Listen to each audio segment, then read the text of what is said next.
semana bastante prolífica.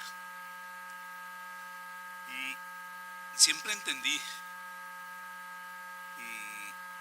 que la idea de esta charla tenía que ver con los problemas sobre control disciplinario del ejercicio profesional de los contadores públicos. Yo el año pasado fui presentado como candidato de las instituciones de educación superior para ser su representante ante la Junta Central de Contadores. Parece que eso causó como una dinámica en el proceso electoral, porque por primera vez votaron el 48% de las instituciones de educación superior. Nunca habían pasado del 20%. Y hubo una elección, creo yo que bien competida, en donde salí favorecido. Y creo que salí favorecido esencialmente porque yo presenté un programa a las instituciones de educación superior. Uno de los puntos del programa era mi compromiso de ir rindiendo cuenta de mis actividades en la Junta Central de Contadores. Voy a entender esta oportunidad como la primera dentro de varias para ir rindiendo cuenta a las instituciones de educación superior de lo que tratamos de hacer en la Junta Central de Contadores. Yo voy a empezar por una denuncia, porque me parece que eso es importante y me parecería supremamente importante que frente a este asunto, por ejemplo, las universidades de la Mesa Educativa de Occidente se pronunciaran como una organización para que vean que hay pues algún tipo de preocupación. Hoy termina el segundo mes del año y la Junta este año no ha podido actuar en el cumplimiento de las funciones como debe ser, porque la señora ministra de Comercio, Industria y Turismo se ha abstenido de designar 2 delegados que son de su resorte. Entonces no tenemos quórum calificado para tomar decisiones de fondo. Hemos hecho unas 3 reuniones, pero fundamentalmente para tomar decisiones de proceso. Pero no hay decisiones de fondo porque no contamos con el quórum calificado. El quórum calificado son 6 integrantes de la Junta sobre 7 y únicamente estamos participando 5. Eso está creando una gran impunidad en los procesos disciplinarios. Cada día entran en proceso de caducidad diversos procesos contra contadores u organizaciones de contadores por problemas del ejercicio profesional. Y eso no va a cambiar mientras la ministra no permita que la Junta trabaje de una manera plena. Ese es un primer elemento que yo quiero destacar. Un segundo elemento que yo planteé en la propuesta con la que me presenté a esa selección para representante de las instituciones de educación superior fue la referente a solucionar un problema tremendamente complejo, y es con cuál legislación actúa la Junta. Sobre eso tenemos problemas históricos. Lo que yo voy a plantear aquí es mi posición. la posición que en nombre de las instituciones de educación superior voy a seguir impulsando en la Junta. De ninguna manera es una posición de la Junta en su conjunto. ¿Cuáles son esos problemas de orden jurídico?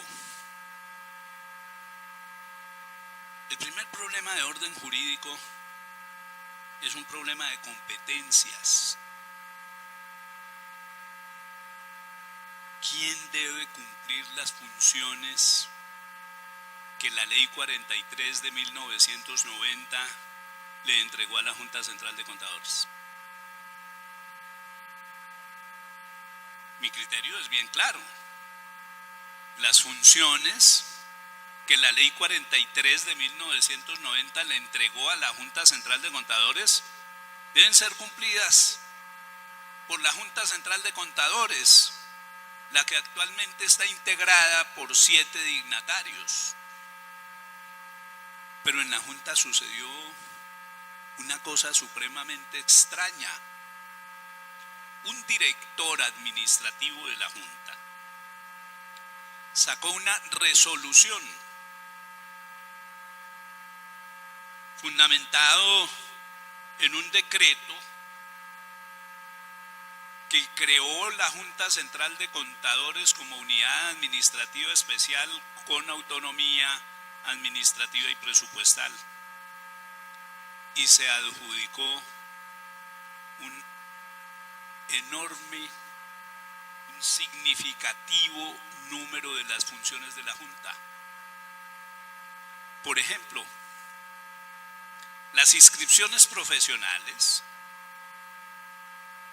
de los contadores públicos y de las sociedades de contadores públicos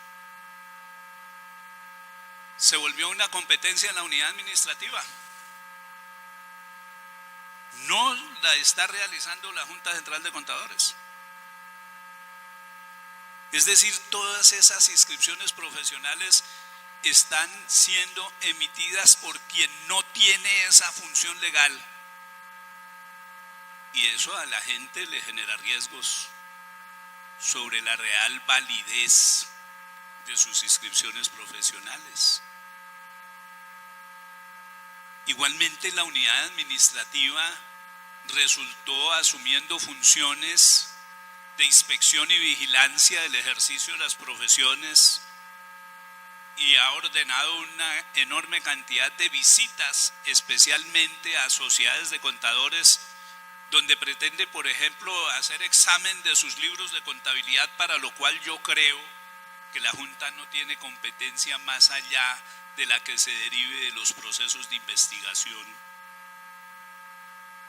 Eso está congestionando el funcionamiento del tribunal por una serie de acciones que se han hecho con una simple carta, se han ordenado con una simple carta del director administrativo, donde no hay un acto jurídico, no hay una resolución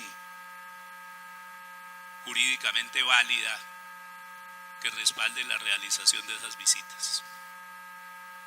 Ese es un segundo elemento tremendamente complicado.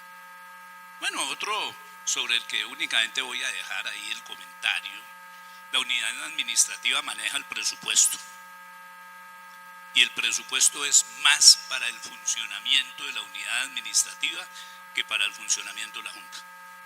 Nosotros no tenemos influencia sobre el presupuesto. Un segundo problema, así del mismo orden jurídico, es ¿y con qué legislación debe trabajar la Junta? Hablemos en primer término de asuntos funcionales. ¿Cuáles son los términos durante los cuales la Junta tiene competencia para establecer sanciones a contadores o sociedades de contadores? El problema no es nuevo. Yo hace algunos años fui integrante de la Junta Central de Contadores. Y en esa oportunidad me acuerdo que presenté un salvamento de voto. En una oportunidad en que la Junta Central de Abogados, no es una equivocación, no es un lapsus, la Junta Central de Abogados propuso que se le suspendiera la licencia de ejercicio profesional, la inscripción profesional a una colega por una conducta en la que ella había incurrido 4 años, 11 meses y 15 días anteriores a la realización de esa sesión de la Junta. Y yo presenté un salvamento de voto, y la discusión no es nueva, en el cual yo planteaba que la Junta no tenía competencia para sancionar a esa colega. Porque es claro que la Ley 43 tiene unas formas de satisfacer sus vacíos. Y en términos de ese tema, la primera forma de satisfacer esos vacíos era en la época el Código Contencioso Administrativo. Y solo de manera subsidiaria podría llegar a ser el Código Único Disciplinario. Pero para efectos de los términos de competencia para establecer sanciones, inclusive se habían dado un par de sentencias y una investigación de la Procuraduría General de la Nación. Una de esas sentencias era una sentencia del Consejo de Estado, donde se declaraba la nulidad de una resolución mediante la cual la Junta sancionó a un contador, y el Consejo de Estado dijo: la Junta no tiene competencia porque ya pasaron más de 3 años, que es el periodo de caducidad que establece el Código Contencioso Administrativo. Declaró la nulidad y dijo algo que es como para que los miembros de la Junta se preocupen, ¿no? No se reconocen indemnizaciones porque el peticionario no las solicitó, porque un error en una sanción conduce a que eventualmente el peticionario exija que se le indemnice el daño causado, y desde luego lo tendría que pagar la Junta, que repetiría contra los integrantes del tribunal. Eso ocasionó que en esa oportunidad se declarara la caducidad de cerca de 600 procesos. Mis compañeros de la Junta me odiaron. En organizaciones gremiales me llamaron traidor, porque no estaba permitiendo que algunos infractores de la ética profesional fueran sancionados. Y la verdad es que yo estoy totalmente de acuerdo que a los infractores de la ética hay que sancionarlos, pero hay que sancionarlos dentro del debido proceso, sin violarles sus derechos fundamentales. Hoy, ¿qué está ocurriendo? Yo no sé por qué. En investigaciones que tienen que ver con problemas tributarios, la Junta está aplicando unos términos establecidos por el artículo 638 del Estatuto Tributario. Esto va a causar mucha indignación cuando en la Junta lo conocen, porque lo van a conocer. Pero ese fue mi compromiso con las instituciones de educación superior. Porque una norma tributaria para hacer control disciplinario, ¿qué es lo que dice esa norma tributaria? La norma tributaria dice que el periodo de prescripción de las conductas violatorias del régimen tributario y aduanero es de 5 años. Y con base en eso se han aplicado sanciones por problemas tributarios a contadores y sociedades, que desde mi perspectiva son improcedentes.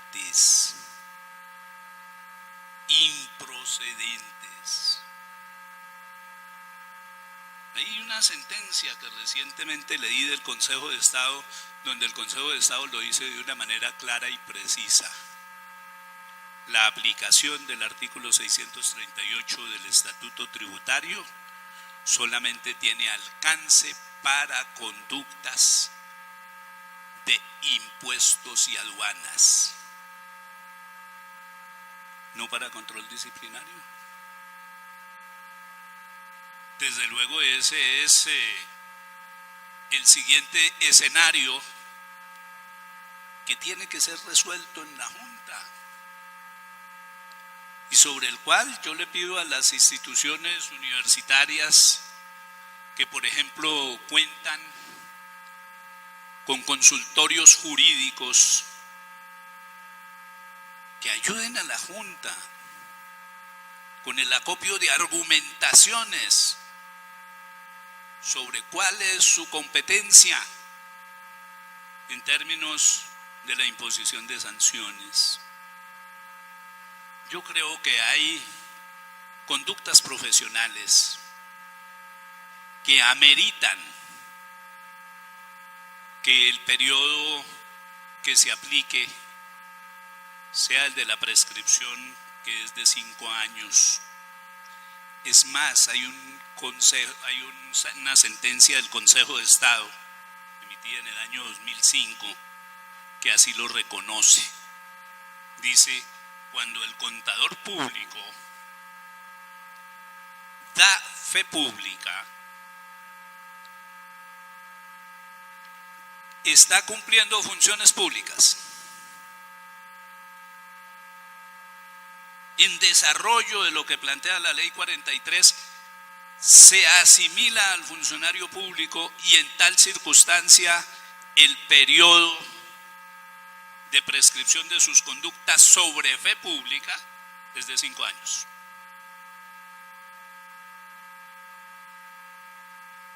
Eso es distinto.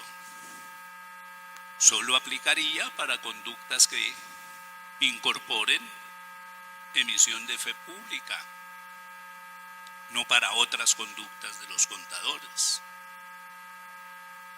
Y eso sería procedente. Yo avisoro muchos problemas jurídicos en la Junta por la aplicación transitoria de una norma de carácter tributario para establecer el periodo de prescripción. Y le pido a las instituciones universitarias que por favor me colaboren. Algunos amigos lo han hecho, me han alimentado de esas sentencias mediante la cual las cortes se han pronunciado sobre el asunto, pero tengo que enriquecer mucho más la argumentación. Ese sería como el segundo elemento del informe. Pero ahora voy al tercer elemento del informe. ¿Y cuáles son las conductas que debe disciplinar la Junta?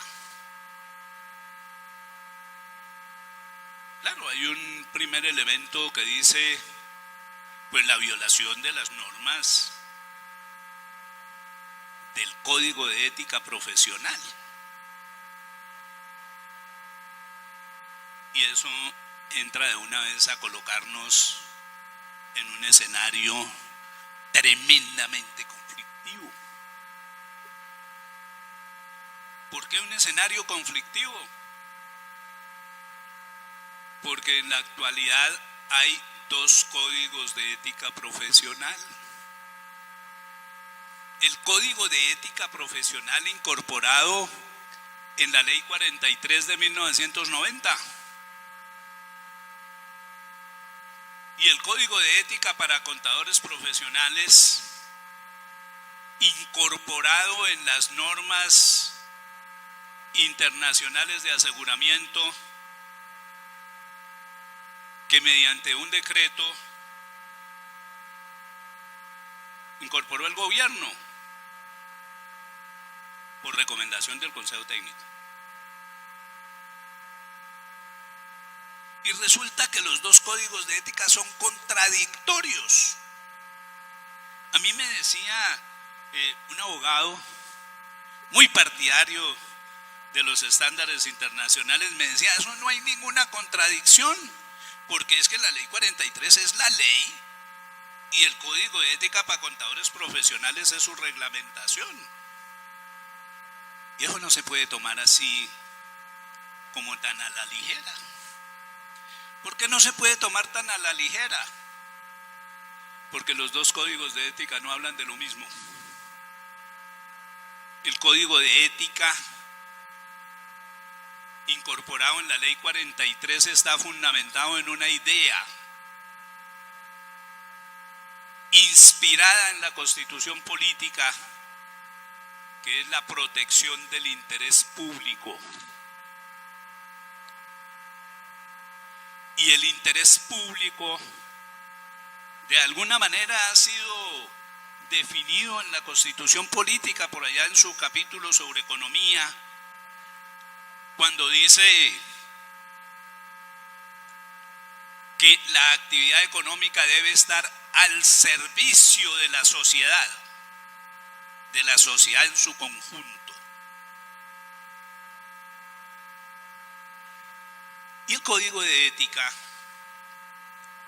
de los contadores profesionales, el de los estándares internacionales, es un código de ética que está orientado por una visión contractualista para establecer unas relaciones de lealtad entre contadores y clientes.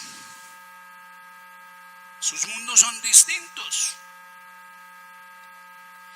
Pero no solamente son distintos por eso, hay muchas más cosas que hay que incorporar en esos análisis. Colombia ha sido definida por nuestra Constitución política como un Estado social de derecho. No fue un error de digitación. Nunca dijeron que era un Estado social de derecha. La Constitución es clara y precisa en decir que Colombia es un Estado social de derecho. ¿Y qué es lo primero que determina la característica del Estado social de derecho? La igualdad de derechos y obligaciones de los ciudadanos, que crea esa ficción de que todos somos iguales ante la ley. Por eso una característica esencial del Estado social de derecho es la existencia de una estructura jurídica positiva.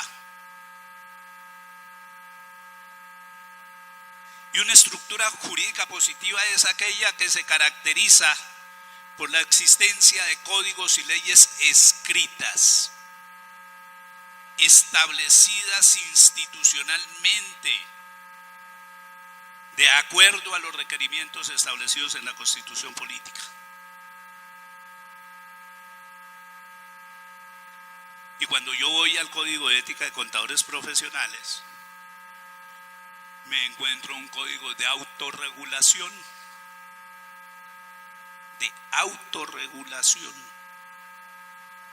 ¿Dónde aparecen los hechos componentes de la autorregulación en ese Código de Ética de Contadores Profesionales? En ese capítulo extenso que cubre más de la mitad del texto de esos estándares de ética bajo el nombre de salvaguardas. Una salvaguarda es una excusa para no cumplir los principios éticos.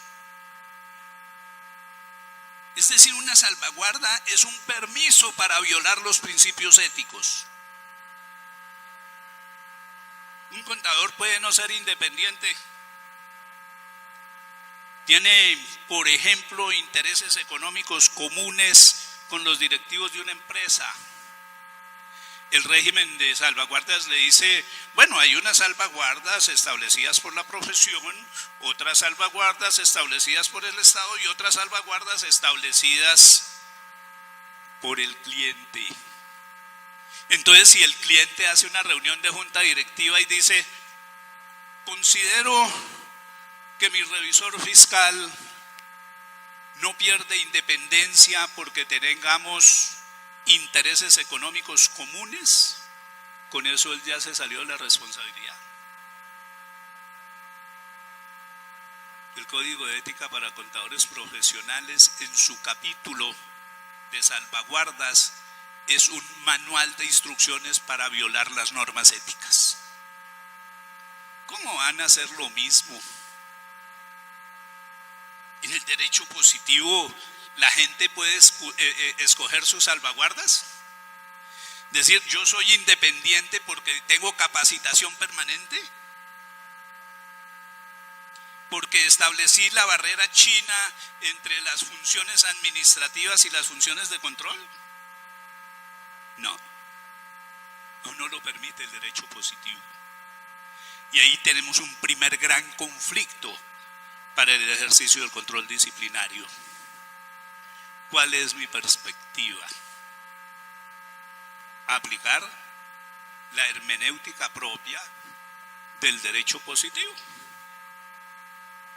Y la hermenéutica propia del derecho positivo me dice que las normas jurídicas tienen una jerarquía y que de acuerdo con esa jerarquía la ley prevalece sobre los decretos. Pero claro, me pueden contestar, los abogados son tremendamente argumentativos. ¿Sí? Pero es que el decreto goza de presunción de legalidad, mientras su ilegalidad no sea reconocida por los órganos de administración de justicia. Yo me acojo a una excepción de legalidad, que también es permitida por nuestro ordenamiento jurídico. Pero desde mi perspectiva, el Código de Ética Internacional es inaplicable, es contrario al Código de Ética Nacional. Y ese argumento empieza a llevarnos a nosotros a otra serie de cosas. ¿Cuáles conductas disciplinarias son las que va a controlar la Junta? Voy a hacer casuística. Un contador público presenta unos estados financieros que no están sobre la base comprensiva de los nuevos marcos técnicos emitidos por el gobierno. Y entonces dicen algún quejoso, castíguenlo porque los estados financieros que suscribió no están de acuerdo con los marcos técnicos emitidos por el gobierno. Y el contador me contesta, es que yo lo hice de acuerdo al marco técnico de contabilidad que está consagrado en el Código de Comercio, porque en el Código de Comercio hay un marco técnico de la contabilidad. 132 artículos del Código de Comercio se refieren a normas contables. La Junta tiene argumentos para sancionarlo porque cumplió la normatividad del Código de Comercio, aunque eso le implicara violar la normatividad de los nuevos marcos técnicos. Dilemas, ¿no? Dilemas. ¿Cómo voy a sancionar yo a un contador porque cumplió la ley?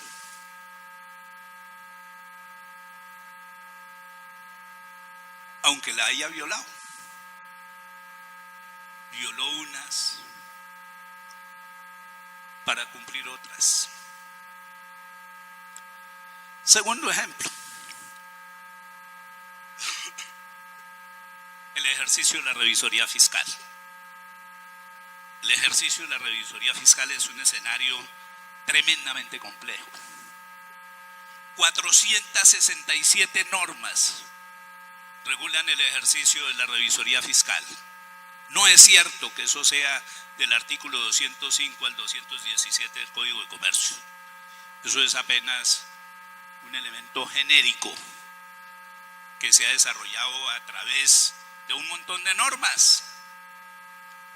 Colombia es campeón mundial de emisión de normas. 20 normas diarias se emiten en Colombia.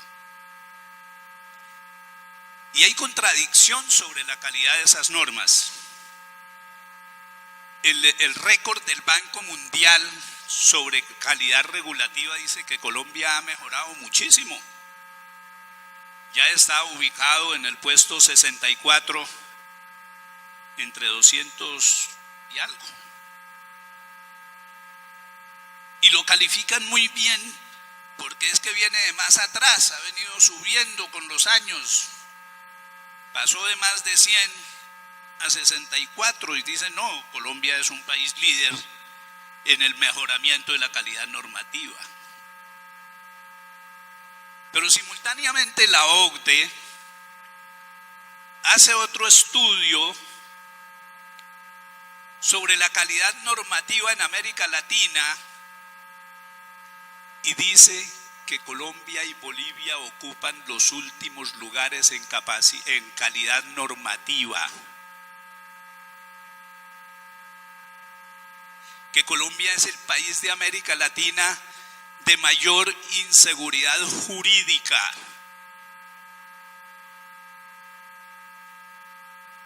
Vean la importancia de leer estándares internacionales de calidad regulatoria. Entonces, el marco técnico de las normas internacionales de aseguramiento define entre sus contenidos normas internacionales de auditoría. ¿De auditoría de qué? De auditoría de estados financieros. Objetivo: establecer si los estados financieros se elaboraron con base en los nuevos marcos técnicos.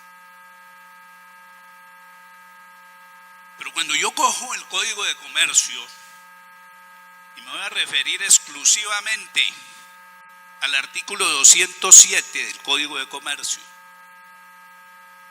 que dice funciones del revisor fiscal. Entonces dice, primero, cerciorarse de que todas las operaciones realizadas por la entidad se subordinaron a los estatutos, a las decisiones de la asamblea o junta de socios. Normas de auditoría para cumplir esa función.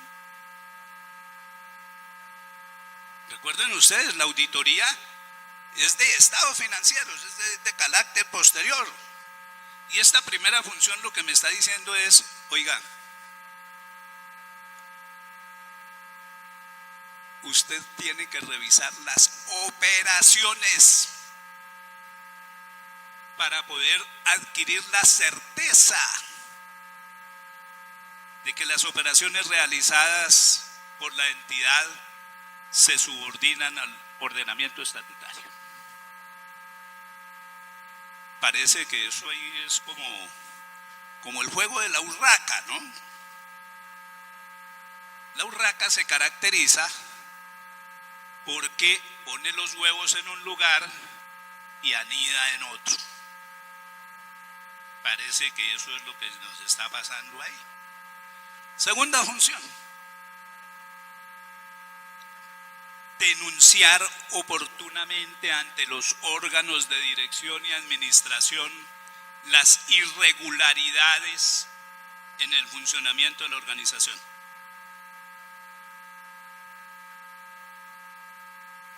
Eso toca entenderlo muy bien. ¿Qué son irregularidades? Irregularidades.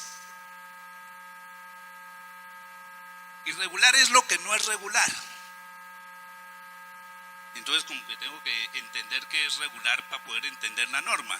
Y por supuesto no voy a decir que regular es lo que no es irregular. Regular es lo que se hace de acuerdo a reglas. ¿Cuáles reglas? Las reglas jurídicas, administrativas y técnicas. Es función del revisor fiscal verificar que todas las operaciones que se realicen por cuenta de la entidad se subordinaron a las reglas legales, administrativas y técnicas. ¿Tiene eso una relación con las normas de auditoría? Claro, desde el Consejo Técnico me pueden contestar, pero eso está en ISAE 3000. Y yo les digo, ISAE 3000 no está en la ley 1314. No está la ley 1314.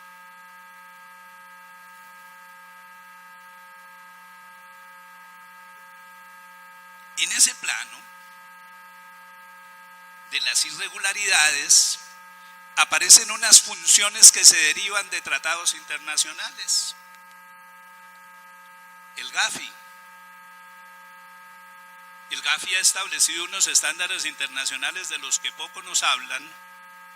Son estándares internacionales orientados a el control del lavado de activos y financiación del terrorismo, que han obligado, y las superintendencias han actuado en ese sentido, a que las organizaciones tienen que montar sistemas de administración de riesgos operacionales, no de saldos, operacionales, a efectos de detectar hechos constitutivos de lavado de activos.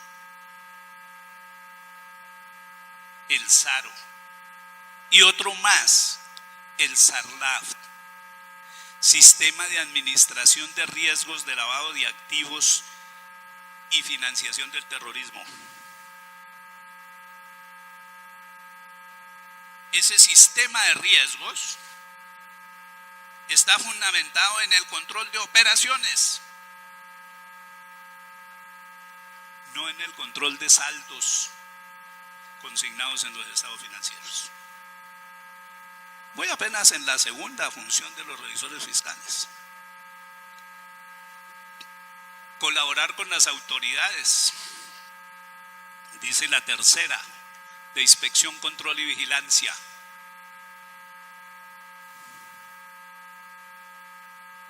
¿En qué? En denunciar oportunamente las infracciones del ordenamiento jurídico, que es la función de las superintendencias. Nuevamente son las operaciones. ¿Y eso qué tiene que ver con la auditoría de estados financieros? La cuarta es gloriosa. Velar. Velar quiere decir permanecer al pie. porque la contabilidad se lleve regularmente e impartir las instrucciones necesarias para corregir las irregularidades sobre la contabilidad, los soportes, los comprobantes de contabilidad y la correspondencia relacionada con los negocios. ¿No se han dado cuenta ustedes que la auditoría no es de contabilidad? ¿Que la auditoría es de estados financieros? Y estados financieros y contabilidad no son sinónimos. Es que existe esa enfermedad llamada sinonimia. No son sinónimos. Pero eso le llama a uno la atención sobre muchas cosas. Si el revisor fiscal ha velado para que la contabilidad se lleve regularmente, ¿de dónde saca la declaración del informe estándar de que examinó los estados financieros que son responsabilidad de la administración? Sí, son responsabilidad de la administración. Luego él no impartió instrucciones para corregir las irregularidades. No intervino en el funcionamiento de la contabilidad de la cual en nuestra legislación se toman los estados financieros. ¿Es o no cierto que el artículo 208 del Código de Comercio dice que el dictamen del revisor fiscal debe incorporar su juicio acerca de si la contabilidad se llevó de acuerdo con los principios o normas de general aceptación y demás normas legales? No los estados financieros, la contabilidad. ¿Sí ven que sigue ahí la paradoja de la urraca? Los huevos en un lugar y anidando en otro. Quinto, inspeccionar asiduamente los bienes para garantizar su conservación y seguridad. Y resulta que la conservación y seguridad es más que ir a hacer una inspección de que ahí están. Conservación y seguridad tiene que ver con aspectos físicos, tiene que ver con aspectos tecnológicos, tiene que ver con aspectos jurídicos y tiene que ver con aspectos económicos. Sí, está en las normas de auditoría, en la revisión de estados financieros. Asiduamente, no después de que se elaboran los estados financieros.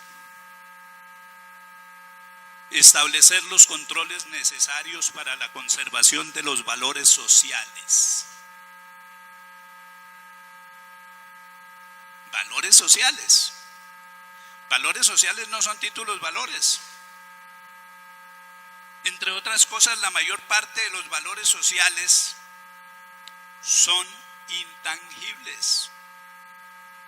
Prestigio comercial, lealtad de los trabajadores, curvas de experiencia, reconocimiento de marca, fidelización de clientes. Esos son valores sociales porque son los que incrementan las posibilidades de generación de resultados de una empresa frente a otras. ¿Y cómo les parece los estándares internacionales de información financiera? Dice que los intangibles únicamente se incorporan en los estados financieros cuando sean objeto de una adquisición. No se incorporan los que se forman, que son la mayoría. Autorizar con su firma cualquier estado financiero que se emita. Autorizar con su firma cualquier estado financiero que se emita. Y el artículo 208 establece unos parámetros. Y dice, el revisor fiscal dictaminará los estados financieros con base en estos parámetros. Fidelidad. Yo ya estaba convencido que la fidelidad era una cualidad de los equipos de sonido, pero de pronto empezó a saltar allá en los discursos de la administración y del control, cuando se habla, por ejemplo, en las estrategias administrativas de la fidelización de los clientes o en control en ese aspecto de los estados financieros, que dicen que los estados financieros deben ser tomados fielmente de los libros. Y aquí hay una discusión muy de fondo. Si el revisor fiscal veló, no durmió, estuvo al pie, vigilando que la contabilidad se llevara regularmente, ¿para qué hace auditoría de estados financieros? ¿No realizó todo el proceso de control durante el periodo de fiscalización? Auditoría no es revisoría fiscal. No son sinónimos, son distintos. Y dos normitas que fueron incorporadas después. Una en lo que se conoce como la ley anticontrabando, que realmente es ley de control de lavado de activos, donde dice que si un revisor fiscal no reporta actos constitutivos de lavado de activos, dentro de ellos el contrabando, incurre en causales de cancelación del registro profesional. La norma pretende ser complementada con un proyecto de ley que presentó el fiscal, creando el delito de omisión de reporte, del cual serían sujetos pasivos los contadores, los revisores fiscales, los directores de control interno y los abogados. Omisión de reporte. Función: denunciar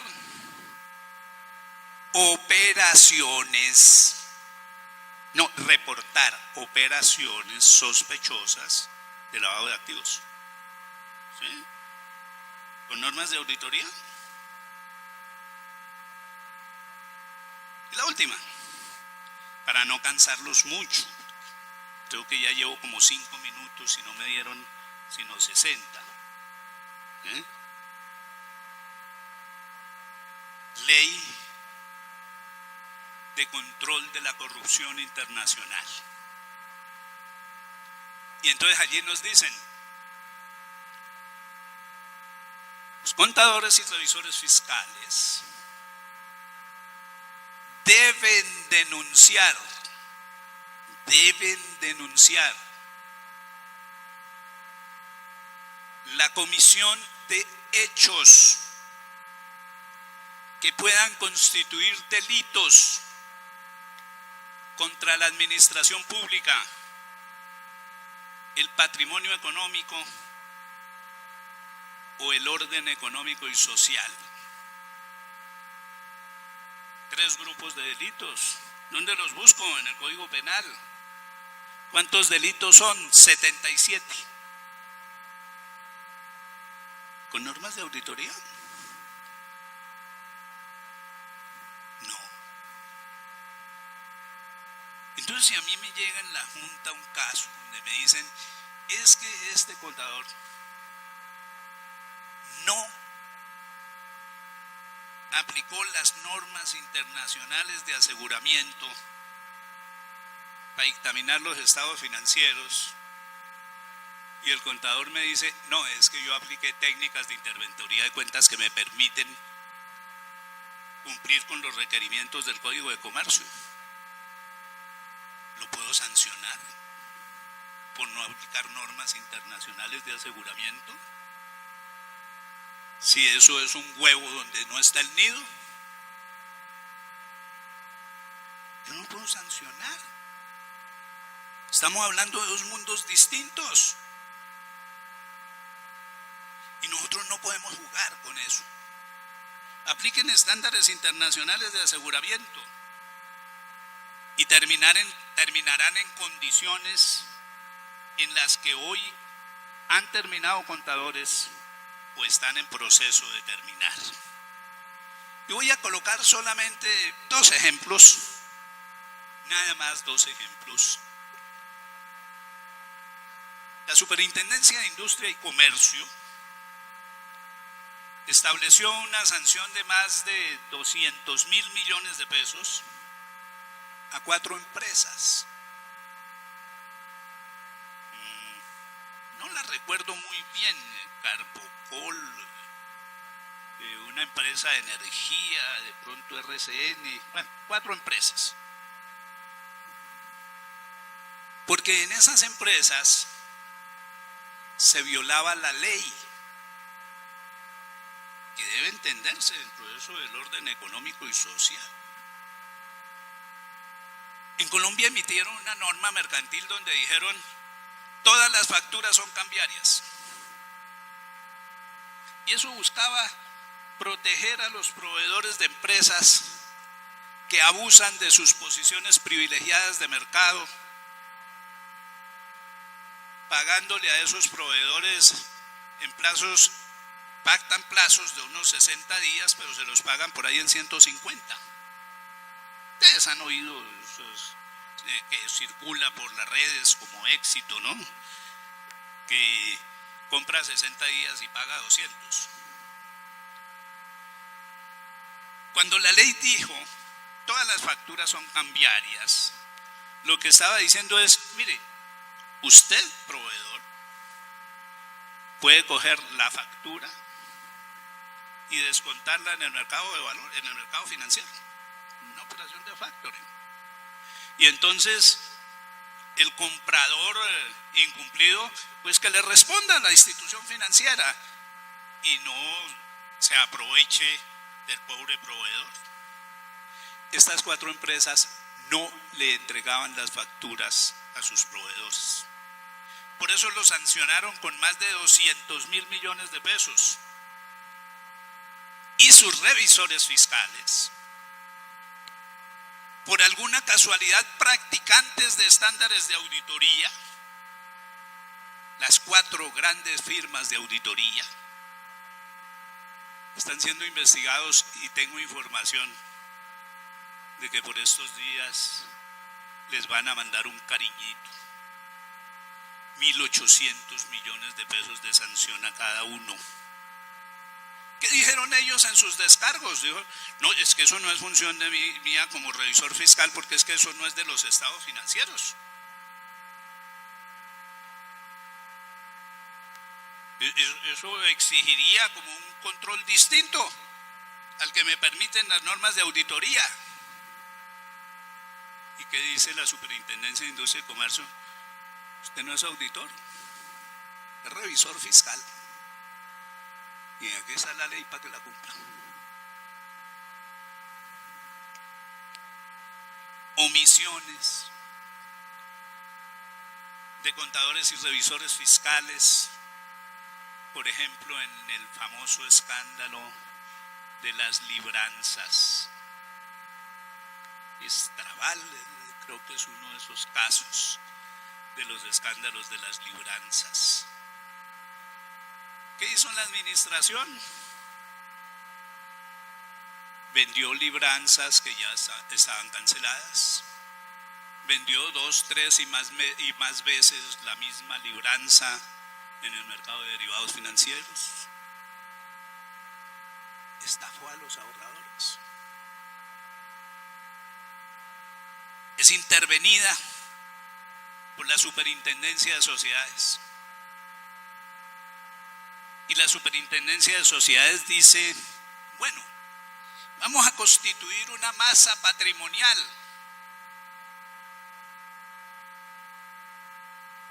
a efectos de devolverle por lo menos en parte los recursos a los ahorradores. ¿Y con qué formó la masa patrimonial? En primer lugar, con los bienes de la empresa. En segundo lugar, con los bienes de los administradores. Y en tercer lugar, con los bienes del contador y del revisor fiscal. Y por supuesto los revisores fiscales dijeron, es que eso no está en los estándares de auditoría que nos recomendó el Consejo Técnico. Sí, tienen razón, eso no está en los estándares de auditoría, porque es que él no es auditor, es revisor fiscal, y las normas de revisoría fiscal dicen es otra cosa. Hasta el propio patrimonio personal se juega en nuestras responsabilidades.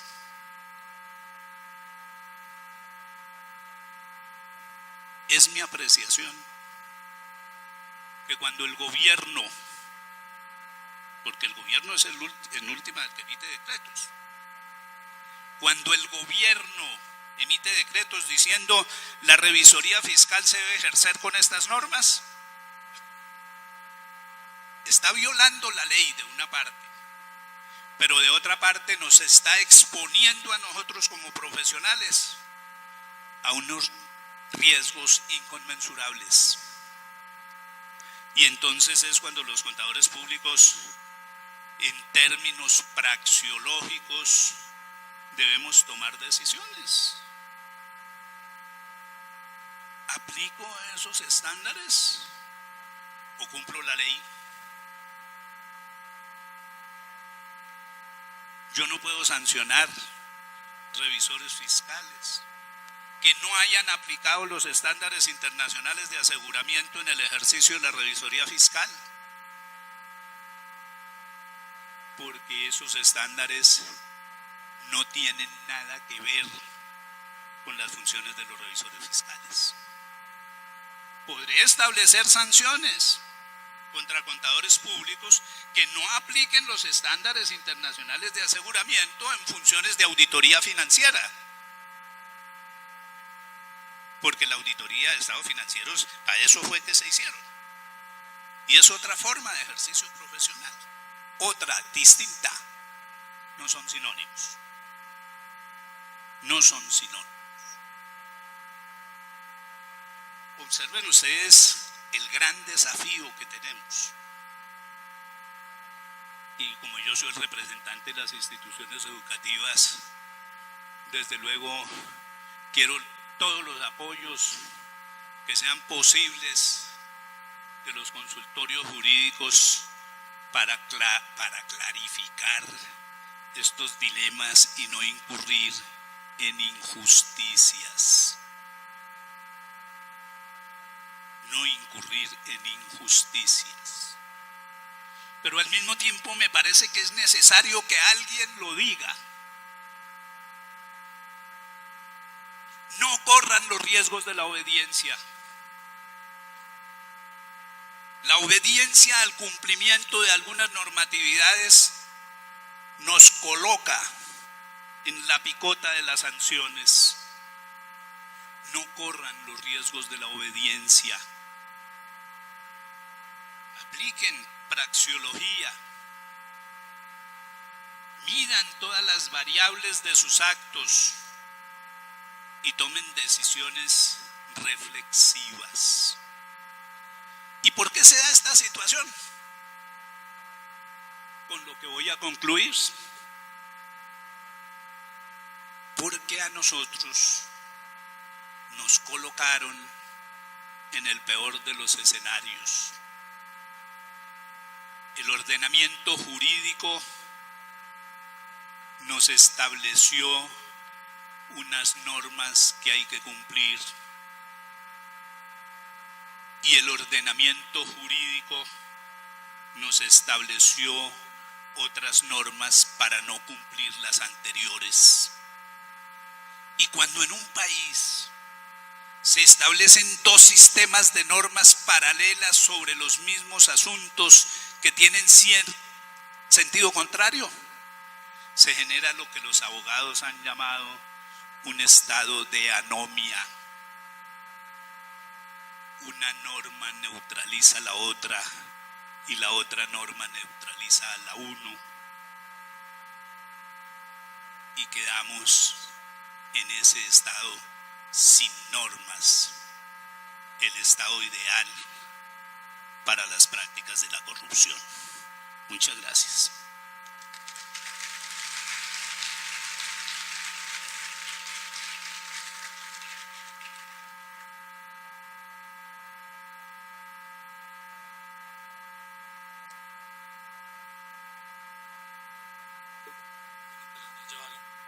Bueno, muy bien, sí. Muy bien, gracias, doctor Rafael Franco. A que no, muy bien, hombre, y aquí han generado unas inquietudes. Yo sé que hay muchas inquietudes en el público, pero vamos a abrir el espacio para dos preguntas, entendiendo un tanto lo de la jornada que ha sido extensa. Entonces abramos un espacio para dos preguntas, ¿sí? Bueno, por acá está el profesor Carlos Chamorro, ¿sí? Entonces, pero entonces les va a tocar trasladarse acá porque se llevaron los inalámbricos. Oh, esperemos a ver.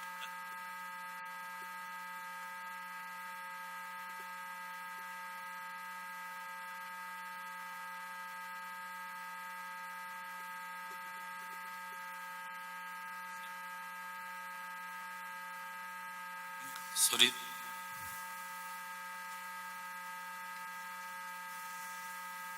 Doctor Rafa, es que tenía la siguiente. En el Código de Ética de la 3 de 90, usted dijo que está inspirado en política y interés público.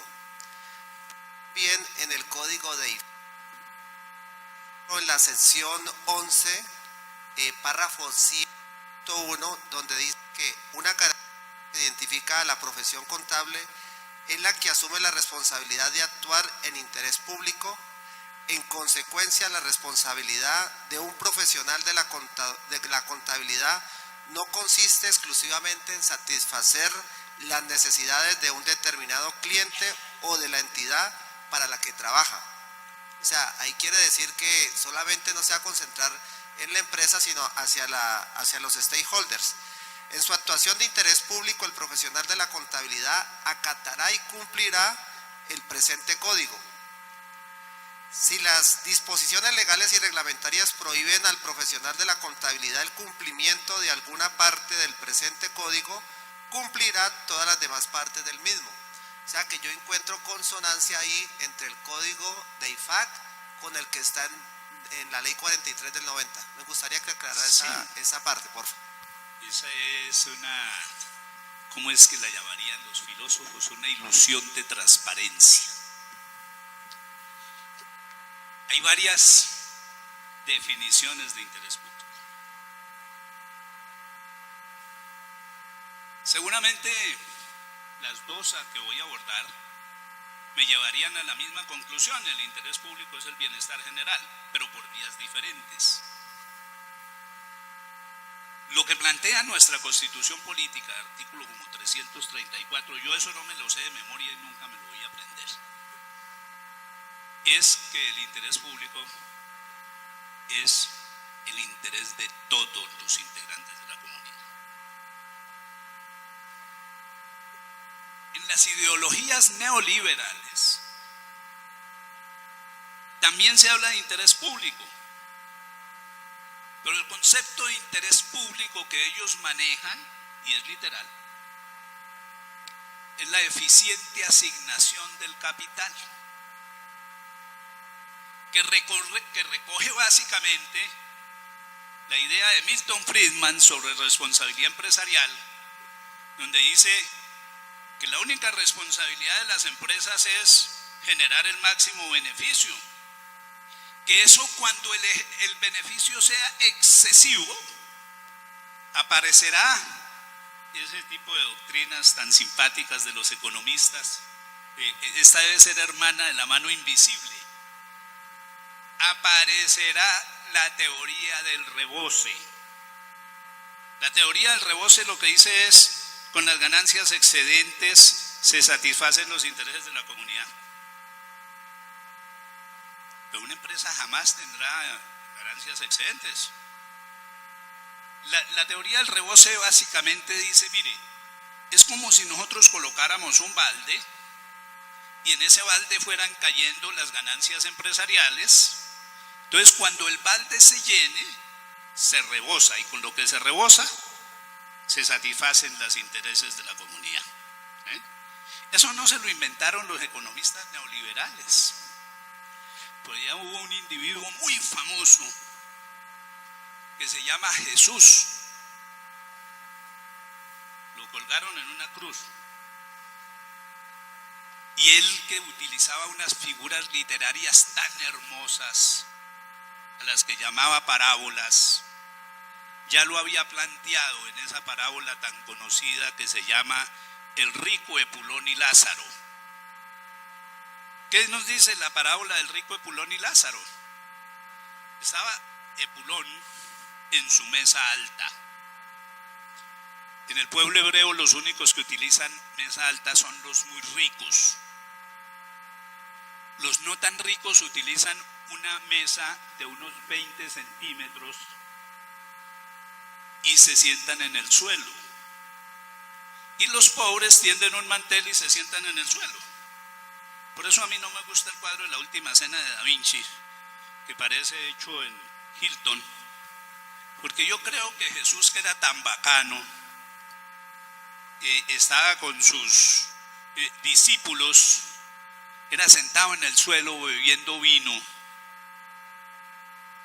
y posiblemente comiendo pan.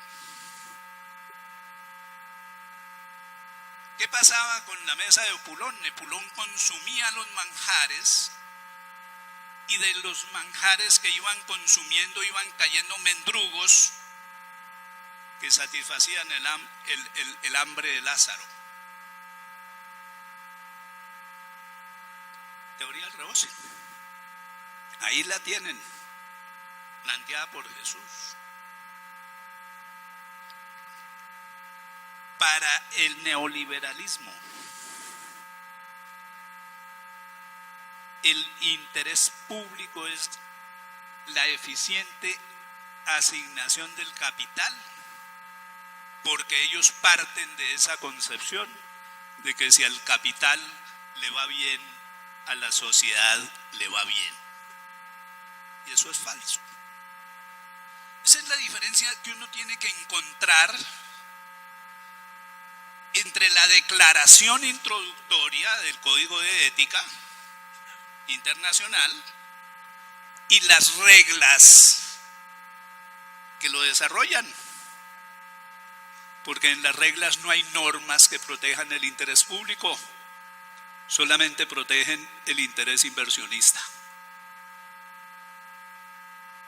Es decir, a nosotros no nos pueden cautivar con una introducción que plantea un escenario paradisiaco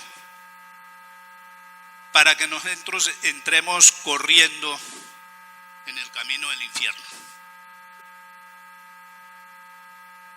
Hay que leer profundamente, hay que leer detalladamente, hay que leer críticamente.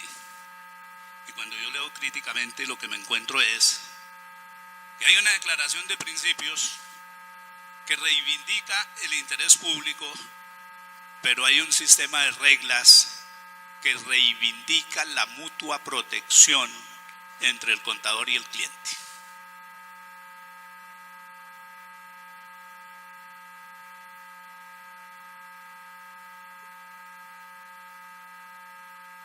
¿Otra pregunta?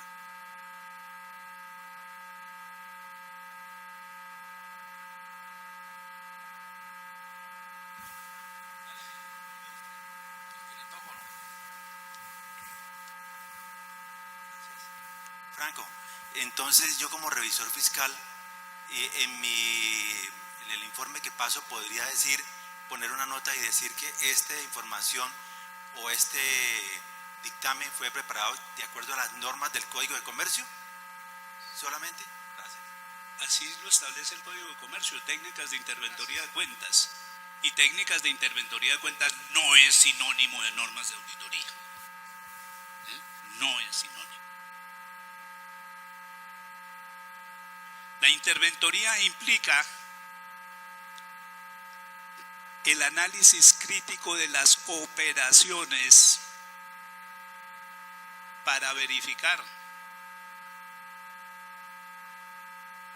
su medición y su legalidad. Eso es lo que implica la interventoría. No simplemente que cumpla con unos estándares, ¿sí? Entre otras cosas. El problema ahí es la medición, porque aparece otra cosa ahí al pie que se llama la valoración, que los estándares trabajan como si fuera una misma cosa, medición y valoración. No, medición y valoración son dos cosas distintas. La medición establece unas dimensiones que están en el objeto que se mide. La medición es objetiva. La valoración la determina el sujeto que valora. Es subjetiva. Hay que trabajarlas juntas, pero teniendo claro que medición y valoración no son una misma cosa. Son distintas.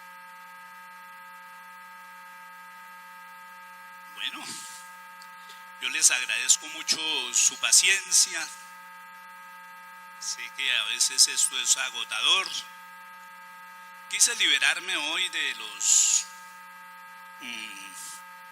PowerPoint, porque me di cuenta a través de la vida que el PowerPoint le iba generando a uno problemas en la exposición y comprensión de los asuntos, y que con el PowerPoint uno corre el riesgo de volverse un profesor karaoke. Le quitan el guión y queda mudo. Entonces he preferido hacerlo de una manera distinta, quizás más agotador, quizás se me pierda mucha información frente a los mensajes que quería establecer, pero bueno, eso me sirve como un ejercicio para la memoria.